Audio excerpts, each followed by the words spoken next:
Fresh Goldy मसाले। नमस्कार, उत्तर प्रदेश की खबरों के साथ मैं हूं मनोज मानस। खबरों का रुख करेंगे उससे पहले आपको दिखाएंगे इस वक्त की अहम सुर्खियां। सीएम योगी आदित्यनाथ का समाजवादी पार्टी पर हमला।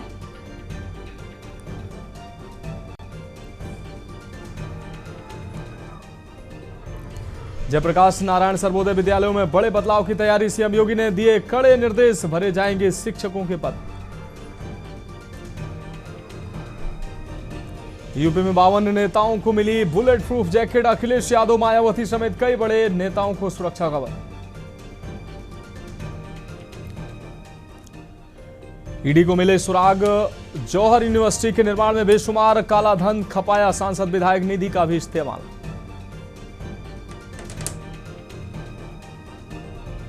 अयोध्या में रक्षाबंधन पर माता शांता की ओर से भेजी जाएगी विशेष राखी। पीएम मोदी और सीएम योगी को भी मिलेगा रक्षा सूत्र।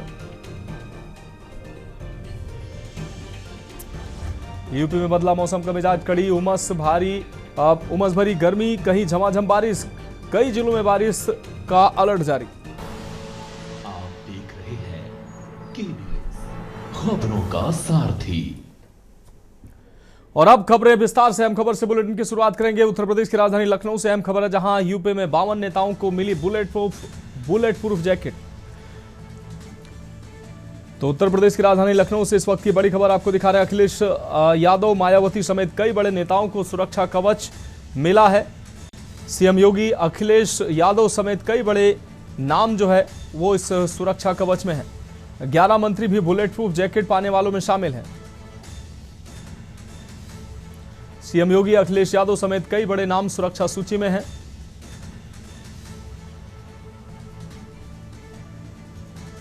तो 11 मंत्री भी बुलेट प्रूफ जैकेट पाने वाले नामों में शामिल हैं। करीब 1.5 लाख रुपए प्रति जैकेट की दर से खरीदी की गई है। चुनाव से पहले सुरक्षा व्यवस्था में बड़ा बदलाव किया गया है।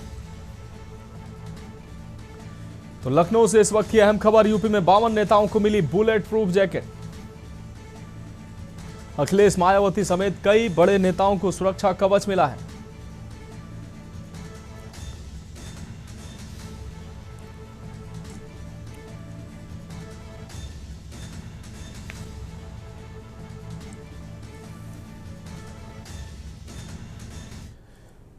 अब बढ़ेंगे अगली खबर की ओर। औरैया से अहम खबर है, जहां के न्यूज की खबर का बड़ा असर दिखाई दिया है। आपको बता दें, जलभराव की समस्या पर हरकत में आया प्रशासन। मौके पर पहुंचे एसडीएम अजीत मल, निखिल राजपूत। जसवंतपुर विद्यालय सहित इलाके का लिया जायजा। मौजूद रहे बीडीओ वीरेंद्र दुबे व एडीओ विजय कुमार। जल निकासी को काटी गई सड़क, चौड़ी बनेगी पुलिया। बच्चों और ग्रामीणों को बंधी अब राहत की उम्मीद। इस वक्त की अहम खबर आपको औरैया से दिखा रहे हैं। के न्यूज की खबर का बड़ा असर देखने को मिला है। के न्यूज इंडिया ने इस खबर को प्रमुखता से दिखाया और अब इसका व्यापक असर साफ तौर पर होता नजर आ रहा है।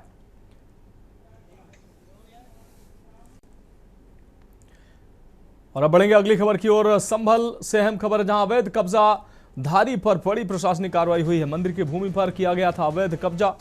बुलडोजर ध्वस्त कराया गया अवैध निर्माण। बुलडोजर से ध्वस्त कराया गया अवैध निर्माण। चामुंडा देवी मंदिर की भूमि हुई अवैध कब्जा मुक्त। मंदिर की जमीन पर संचालित कथा धर्म कांटा। कांग्रेस के पूर्व पदाधिकारी बताए गए हैं कब्जेदार। तो कांग्रेस के पूर्व पदाधिकारी मंजर अब्बास जो हैं वो कब्जेदार बताए गए हैं। एसडीएम विकास चंद्र, सीओ कुलदीप कुमार के नेतृत्व में बुलडोजर की कार्रवाई हुई है। हजरत नगर गढ़ी थाना इलाके का यह पूरा मामला है।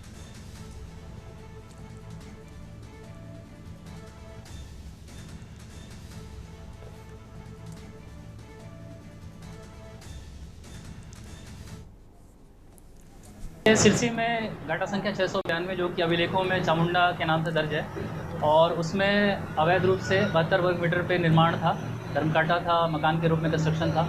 इसको लेकर के तहसीलदार न्यायालय में मुकदमा चला और प्रॉपर सबको सुनवाई देने का अवसर दिया गया और तीसरे महीने में इसमें आदेश पारित किया गया 2026 में। इसको लेकर के जिनके विरुद्ध बेदखली का आदेश था मंजर अब्बास, उनके विरुद्ध जिलाधिकारी महोदय के न्यायालय में अपील की गई।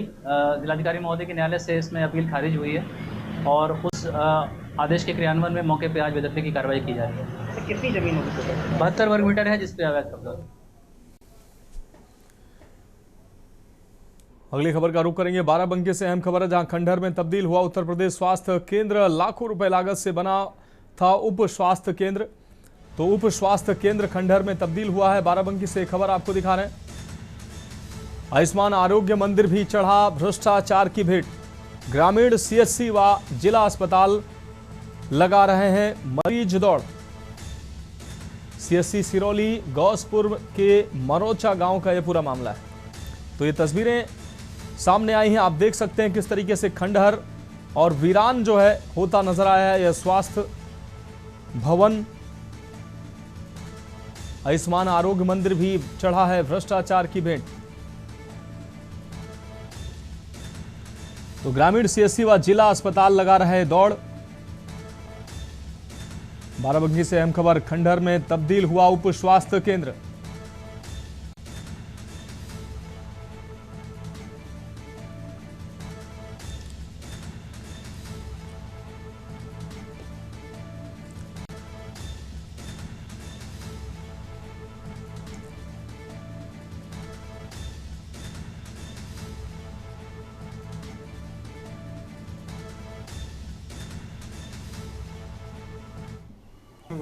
ये आयुष्मान आरोग्य मंदिर जो बना हुआ है तो ये कब से बंद है? 2017 से बंद है। बीच में टिप्पणी होने के कारण 2-3 दिन चालू हुआ, उसके बाद फिर वैसे ही ताला लगा के छोड़ दिया गया है। यहाँ कोई आता नहीं आता? यहाँ कोई नहीं आता है। तो यहाँ दवाई जब लेनी होती है तो कहाँ आप लोगों को जाना पड़ता है? कितनी दूर जाना सिरौली पड़ता है? जाना पड़ता है। कितनी दूर? यहाँ से होगा 12 किलोमीटर।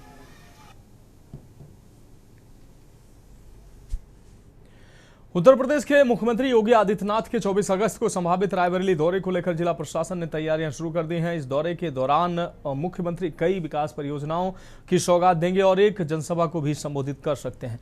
सीएम योगी शहर के नेहरू नगर स्थित अमर शहीद राणा बेनी माधव सिंह की प्रतिमा पर माल्यार्पण कर उन्हें श्रद्धांजलि अर्पित करेंगे। इस अवसर पर राणा बेनी माधव सिंह सभागार का आधिकारिक लोकार्पण भी किया जाएगा।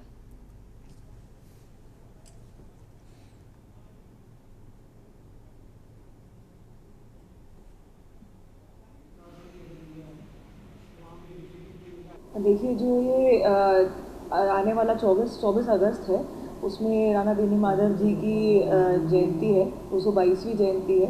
उसमें जो सभागार और अन्य सुविधाएं हैं वो बनकर तैयार हो गए हैं, तो उसका लोकार्पण कार्यक्रम है। और साथ ही विभिन्न जन कल्याणकारी योजनाओं के संबंध में उसका भी लोकार्पण और शिलान्यास प्रस्तावित है। संभवतः जनप्रतिनिधियों ने माननीय मुख्यमंत्री जी के आगमन के भी अभी हमने प्रस्तावित किया है। तो आशा यही है कि बृहद रूप से कार्यक्रम हो और जन कल्याणकारी योजनाओं का लोकार्पण शिलान्यास हो। अगली खबर फिरोजाबाद से है, जहां जसराना क्षेत्र के कादीपुर गांव के 2 युवकों की हिमाचल प्रदेश में सड़क हादसे में मौत के बाद शव पहुंचते ही परिजनों में कोहराम मच गया है, जबकि पूरे गांव में मातम पसर गया। आपको बता दें कि गुरुवार को चंडीगढ़ मनाली राष्ट्रीय राजमार्ग की टनल नंबर 12 में 2 ट्रकों में आमने सामने जोरदार भिड़ंत हो गई थी। हादसे में 4 लोगों की मौत हुई थी और 8 लोग घायल भी हुए थे। मृतकों में कादीपुर गाँव निवासी विशाल कुमार और रवि कुमार भी शामिल थे। ये खबर यहाँ पहुँचने के बाद से माहौल गमगीन बना था।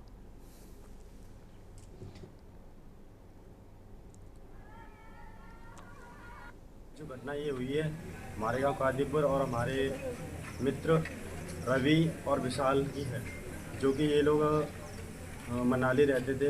अपने भाई चचेरे भाई हैं जो उनके साथ, इनका नाम विक्रम है। और ये घटना हुई है मनाली से आगे चलने वाले टनल पर, मंडी के पास जो टनल है वहाँ पे ये लोग थे, वहीं पर ये घटना हुई है। रात करीब 10 बजे के आसपास ये अपनी गाड़ी लेकर निकले। गाड़ी में माल लोड था। गाड़ी में 9 लोग समथिंग थे और रवि, विशाल और 2 साथी उनके और थे। जब ये वहाँ से निकले तो टनल में जाने के बाद शायद गाड़ी को ओवरटेक करने के साथ साथ ये घटना हुई। ये रहते हैं पंजाब मोहाली में, तो ये सुबह की घटना है और एक्सीडेंट हुआ था। एक कैंटर था जो कि साइड पे जा रहे थे शीशा लाद के। ये ख़त्म कहाँ हुए भाई? हुए ख़त्म? हाँ, ऑनेस्टली। क्या नाम है ख़त्म हुए जिनका? एक का नाम राजवीर कुमार, एक का नाम विशाल। बढ़ेंगे अगली खबर की ओर। एटा में गरीबों के इलाज के लिए सरकार की आयुष्मान योजना में रिश्वतखोरी का आरोप सामने आया है। आपको बता दें, सकीट प्राथमिक स्वास्थ्य केंद्र के आयुष्मान मित्र धर्मेंद्र यादव और बागवाला में तैनात यशबीर पर बेटे का इलाज कराने के लिए आयुष्मान कार्ड बनवाने के नाम पर 40,000 रुपए मांगने का आरोप लगा है। पीड़ित देशराज का दावा है कि उसने 35,000 रुपए एक निजी मोबाइल नंबर पर ट्रांसफर कराए गए, लेकिन इसके बाद भी उससे वैध आयुष्मान कार्ड नहीं मिला। आरोपी की कथित तौर पर उसे फर्जी आयुष्मान और अंत्योदय कार्ड थमा दिए गए। मामले में सवाल उठ रहे हैं कि मूल निवास गढ़िया कोची होने के बावजूद अंत्योदय कार्ड में निधौली खुर्द का पता कैसे दर्ज हो गया है। पीड़ित ने मामले की जांच की मांग की है। वहीं सीएमओ राजेंद्र प्रसाद ने कहा कि आरोप सही पाए जाने पर कार्रवाई की जाएगी। एटा में गरीबों के मुफ्त इलाज की सरकारी योजना पर रिश्वतखोरी के गंभीर आरोप लगे हैं। सकीट प्राथमिक स्वास्थ्य केंद्र के आयुष्मान मित्र धर्मेंद्र यादव पर आयुष्मान कार्ड बनवाने के नाम पर 40,000 रुपए मांगने का आरोप है। पीड़ित का दावा है कि 35,000 रुपए खाते में ट्रांसफर करने के बाद भी वैध कार्ड नहीं मिला, बल्कि कथित तौर पर फर्जी आयुष्मान कार्ड और अंत्योदय कार्ड दे दिए गए। सबसे बड़ा सवाल है, जब मूल निवास कड़िया कोची के हैं तो अंत्योदय कार्ड निधौली खुर्द का पता कैसे दर्ज हुआ। अब जांच के घेरे में आयुष्मान मित्र नहीं, बल्कि पूरी कार्य प्रक्रिया संबंधित विभागों की कार्यप्रणाली भी है। सवाल सीधा है, गरीब के इलाज की योजना में अगर पैसों का खेल हुआ है तो जिम्मेदार पर कार्रवाई कब होगी। ऐसे आयुष्मान कार्ड कितने होंगे जो फर्जी तरीके से बनाए गए होंगे। अब देखने वाली बात होगी कि आयुष्मान मित्र एवं जिला पूर्ति से संबंधित अंत्योदय कार्ड बनाने वाले अधिकारियों पर जिलाधिकारी अरविंद सिंह के द्वारा किस तरीके से कार्रवाई की जाती है और क्या कार्रवाई होती है। एटा से ज्ञानेश कुमार, केने जुटिया।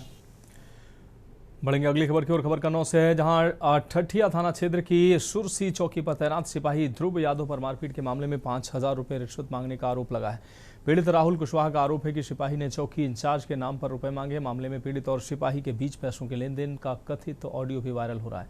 वायरल ऑडियो में पीड़ित 5,000 रुपए का इंतजाम होने की बात कहता सुनाई दे रहा है। आरोप है कि मामला 10,000 रुपए में तय हुआ था। राहुल कुशवाहा का यह भी आरोप है कि कार्रवाई के नाम पर उससे लिखवा लिया गया कि वायरल ऑडियो में सिपाही की आवाज नहीं है। मामले को लेकर पीड़ित ने सिपाही के खिलाफ कार्रवाई की मांग की।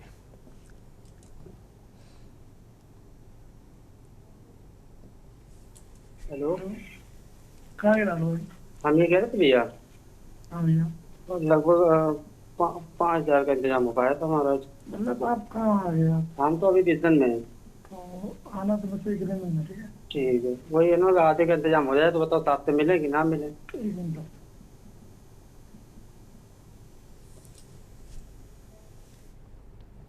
कानपुर में ग्रीन पार्क स्टेडियम में 28 अगस्त से शुरू होने वाली यूपी T20 लीग को लेकर तैयारियां तेज हो गई हैं। लीग के मुकाबले के लिए आज शाम से ऑनलाइन और ऑफलाइन टिकटों की बिक्री शुरू हो गई है। आपको बता दें, ऑनलाइन टिकट डिस्ट्रिक्ट ऐप के माध्यम से खरीदे जा सकेंगे। दर्शकों के लिए टिकट की अलग अलग श्रेणियां रखी गई हैं। लड़कियों के लिए 49 रुपये का टिकट उपलब्ध होगा, जबकि अन्य टिकट 99, 149, 200, 249 और 349 रुपये कीमत में मिलेंगे। यूपी T20 लीग के मुकाबले 28 अगस्त से 6 सितंबर तक ग्रीन पार्क स्टेडियम में खेले जाएंगे। इस दौरान कुल 12 मैचों का आयोजन किया जाएगा। क्रिकेट प्रेमियों को कई बड़े खिलाड़ियों को ग्रीन पार्क की पिच पर खेलते देखने का मौका मिलेगा। लीग में रिंकू सिंह, भुवनेश्वर कुमार, समीर रिजवी समेत कई प्रमुख खिलाड़ी नजर आएंगे। दर्शकों के उत्साह को बढ़ाने के लिए आयोजकों की ओर से इनामों की योजना भी तैयार की गई है। हर दिन 100 लकी ड्रॉ निकाले जाएंगे। इसके अलावा फिनाले मुकाबले में भी लकी ड्रॉ का आयोजन होगा। वहीं पवेलियन में बैठे किसी दर्शक द्वारा कैच पकड़े जाने पर उसे 51,000 रुपये का पुरस्कार दिया जाएगा। आयोजकों का कहना है कि यूपी T20 लीग के मुकाबले को लेकर दर्शकों में खासा उत्साह है और इस बार ग्रीन पार्क में क्रिकेट का रोमांच देखने को मिलेगा। 28 तारीख को यूपी T20 की लीग कानपुर पहुंच रही है। 28 तारीख को हम कानपुर आ रहे हैं और मुझे ऐसा लगता है ये सेकंड फेज जो कानपुर आ रहा है, ग्रीन पार्क में आ रहा है। ग्रीन पार्क के जीर्णोद्धार होने से पहले ये आखिरी टूर्नामेंट होगा। तो आप सबसे निवेदन है, 28 तारीख को आप आइए, एक बड़े उत्सव का भाग बनिए। हम यहाँ पे बड़ा उत्सव करने जा रहे हैं। बड़ा एक शो भी होगा जो कि पब्लिक के लिए लाइव होगा। सब लोग आइए। 28 से लेके 6 सितंबर तक, 28 अगस्त से 6 सितंबर तक। बढ़ेंगे अगली खबर की ओर। दिल्ली सरकार के पूर्व कानून मंत्री और आम आदमी पार्टी के नेता सोमनाथ भारती एक मामले में सिविल कोर्ट में पेशी के लिए रायबरेली पहुंचे। इस दौरान उन्होंने मीडिया से बातचीत करते हुए केंद्र और उत्तर प्रदेश की योगी आदित्यनाथ सरकार पर जमकर निशाना साधा। सोमनाथ भारती ने देश और प्रदेश में लगातार बढ़ रही महंगाई का मुद्दा उठाया। उन्होंने विशेष रूप से बढ़ते चीनी के दामों को लेकर सरकार को आड़े हाथों लिया है और आम जनता पर पड़ रहे आर्थिक बोझ पर सवाल खड़े किए हैं। उन्होंने समाजवादी पार्टी की ओर से लाई गई पीडीए की नई परिभाषा और राजनीतिक रणनीतियों पर भी तीखी टिप्पणी की। देखिए 2021 का एक मामला है मेरे खिलाफ जो रायबरेली का है। उस वक़्त मैं उत्तर प्रदेश में चुनाव प्रचार पे आया हुआ था, तो एक झूठा मुकदमा बाबा जी की पुलिस ने बना दिया। उसके सिलसिले में मेरे पास आना पड़ता है, यहाँ कोर्ट में आना पड़ता है। आज जज साहब के सामने हमने दलील रखी है किस प्रकार से मुकदमा झूठा है, किस प्रकार से मुकदमा बनता नहीं है, और बाकी जुडिशल प्रोसेस है उसको हम देखेंगे। हमें पूरा न्याय व्यवस्था पे विश्वास है। फिलहाल खबरों में वक्त के अहम ब्रेक का जल्द हाजिर होंगे।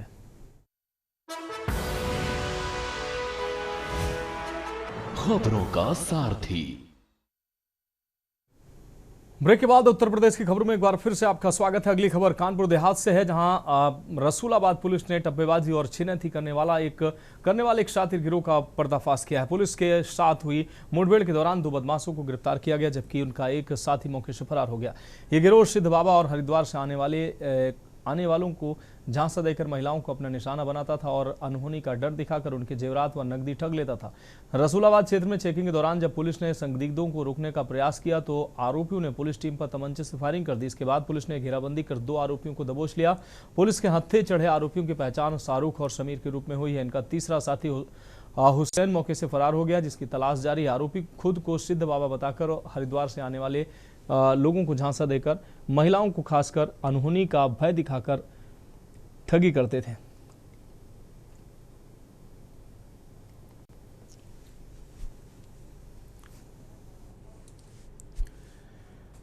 संभल के रजपुरा थाना पुलिस ने हिडन कैमरे से लोगों को फंसाकर अश्लील वीडियो बनाने और रुपए ऐंठने वाले गिरोह का खुलासा करते हुए एक महिला सहित 3 आरोपियों को गिरफ्तार किया है। पुलिस के अनुसार महिला लक्ष्मी लोगों को प्रेमजाल में फंसाकर किराए के कमरे में बुलाती थी। वहां हिडन कैमरे से वीडियो रिकॉर्ड किए जाते थे। इसके बाद वीडियो वायरल करने और दुष्कर्म के मुकदमे में फंसाने की धमकी देकर रकम मांगी जाती थी। पुलिस के मुताबिक 20 अगस्त को ग्राम देवपुरा निवासी एक व्यक्ति ने शिकायत दी। आरोपियों ने उसे कमरे में बंद कर अश्लील वीडियो बनाकर 5 लाख रुपए की मांग की और वीडियो सोशल मीडिया पर वायरल करने की धमकी दी। शिकायत के आधार पर रजपुरा थाने में मुकदमा दर्ज कर जांच शुरू की गई है। पुलिस ने कार्रवाई करते हुए प्रमोद उर्फ पालू, बीरेंद्र उर्फ छोटे और लक्ष्मी को गिरफ्तार किया। आरोपियों को 21 अगस्त की सुबह ग्राम सिधौली कल्लू मंदिर के पास से पकड़ा गया।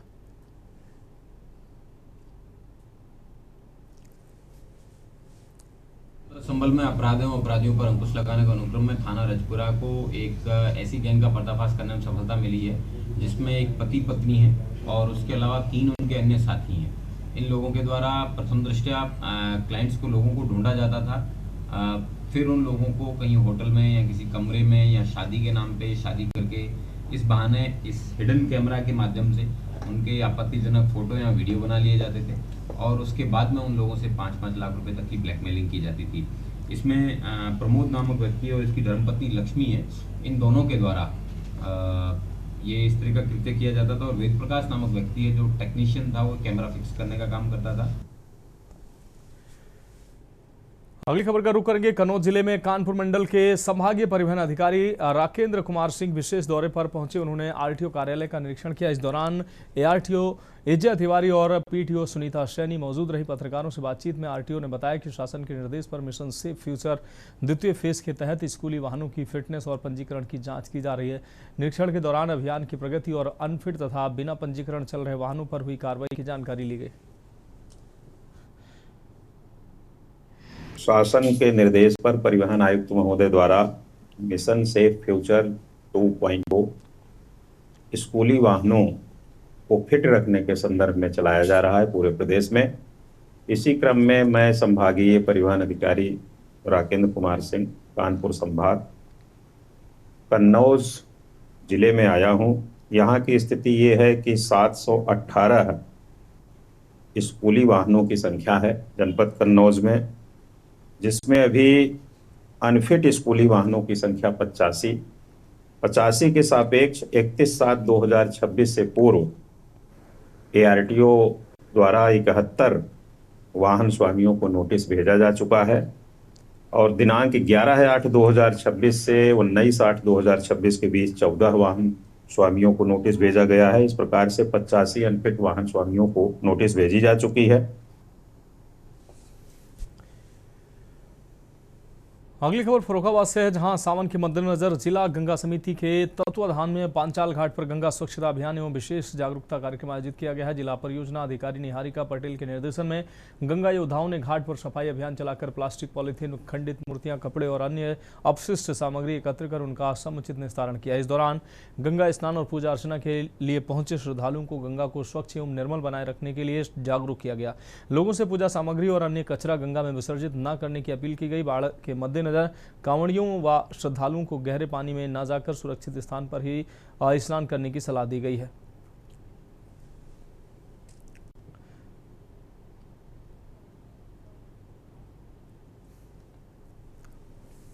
बढ़ेंगे अगली खबर की ओर। पीलीभीत जनपद के घुंघचिहाई थाना क्षेत्र के गांव आपको बता दें चंदुइया कॉलोनी में गुरुवार शाम खाना खाने के बाद पति, सास और ससुर की हालत बिगड़ गई। तीनों को उपचार के लिए CSC लाया गया, जहां प्राथमिक उपचार के बाद चिकित्सकों ने जिला अस्पताल रेफर कर दिया है। परिजनों के अनुसार खाने में नशीला पदार्थ मिलाए जाने की आशंका है। घुंघचिहाई पुलिस ने महिला को हिरासत में लिया और मामले में पूछताछ की जा रही है।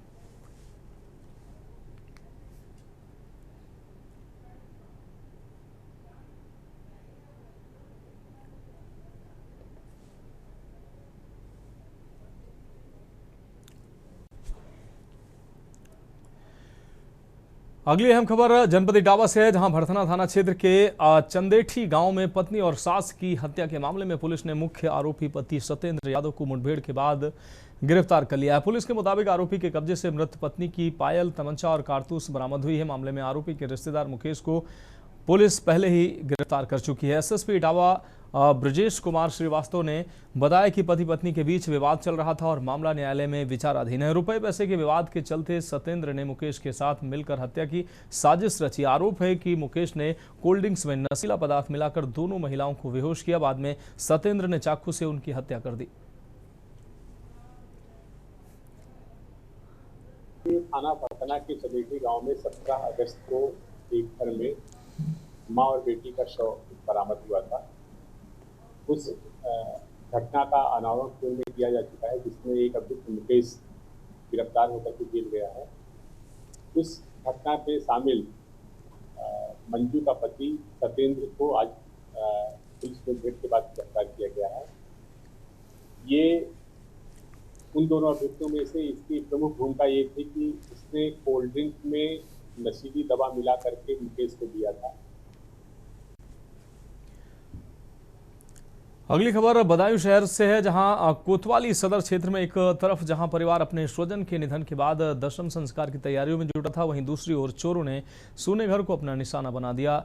लोची नगला गली नंबर 1 स्थित एक मकान का ताला तोड़कर चोर घर में रखे लाखों रुपए के सोने के जेवर और नकदी चोरी कर ले गए। घटना के बाद पीड़ित परिवार में भारी आक्रोश है और शोक का माहौल है।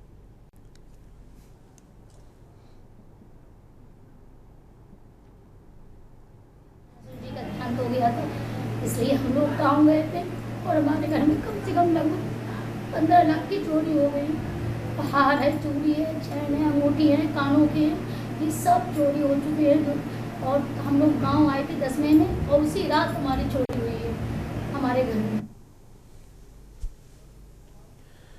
बढ़ेंगे अगली खबर की ओर। मऊ जिले के दोहरी घाट थाना क्षेत्र के रामनगर रोड पर शुक्रवार को एक भीषण सड़क का हादसा सामने आया। यहां एक तेज रफ्तार और अनियंत्रित ट्रेलर ने बाइक पर सवार मां बेटे को जोरदार टक्कर मार दी। इस दर्दनाक हादसे में दोनों की मौके पर ही मौत हो गई। घटना की सूचना मिलते ही स्थानीय थाना पुलिस तुरंत मौके पर पहुंच गई। पुलिस ने दोनों शवों को कब्जे में लेकर आवश्यक कानूनी कार्रवाई शुरू कर दी है और हादसे के बाद फरार हुआ ट्रेलर चालक की तलाश की जा रही है। इस अचानक हुए हादसे से मृतकों के परिवार में कोहराम मचा हुआ है और पूरे इलाके में शोक की लहर है।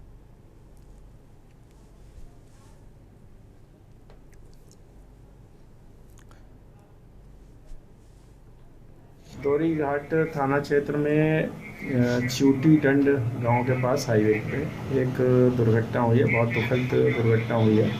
इसमें एक लड़का जो है उसकी उम्र करीब 19 वर्ष की है, सूरज यादव उसका नाम है, और ये बढ़लगंज थाना क्षेत्र के बेलवा गांव का रहने वाला है। उम्र इसकी 19 वर्ष है, और अपनी माँ जिनका नाम बिंदु है, जिनकी उम्र करीब 40 वर्ष है। दोनों लोग मोटरसाइकिल से आजमगढ़ दवाई लेने जा रहे थे, और इनका जो है एक ट्रेलर से एक्सीडेंट हो गया, और इसमें इन दोनों की जो है दुखद मृत्यु हो गई है। बढ़ेंगे अगली खबर की ओर। बुलंदशहर के शिकारपुर ब्लॉक क्षेत्र के गांव जानीपुर कला में विकास कार्यों को लेकर ग्रामीणों का जो है प्रदर्शन देखने को मिला है। ग्रामीणों का आक्रोश फूट पड़ा है। गांव में लंबे समय से मूलभूत सुविधाओं के अभाव और विकास कार्यों में अनियमितता का आरोप लगाते हुए ग्रामीणों ने ग्राम प्रधान और सेक्रेटरी के खिलाफ जोरदार विरोध प्रदर्शन किया। इस दौरान ग्रामीणों ने जमकर नारेबाजी की। ग्रामीणों का आरोप है कि गांव में कोई भी ठोस विकास कार्य नहीं कराया गया, जिसके कारण लोगों को भारी परेशानियों का सामना करना पड़ रहा है।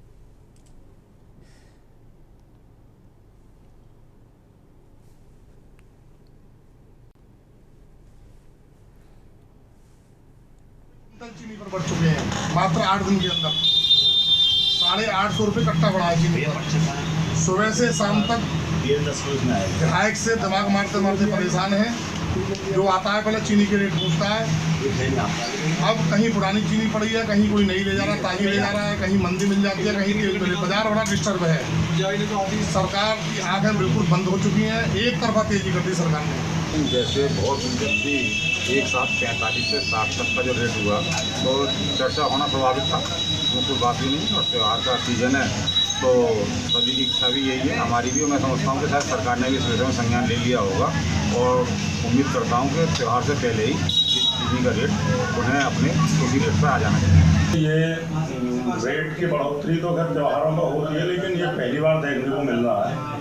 एक साथ 20 से 25 रुपये किलो यानी 2500 रुपये कुंटल चीनी का रेट बढ़ गई।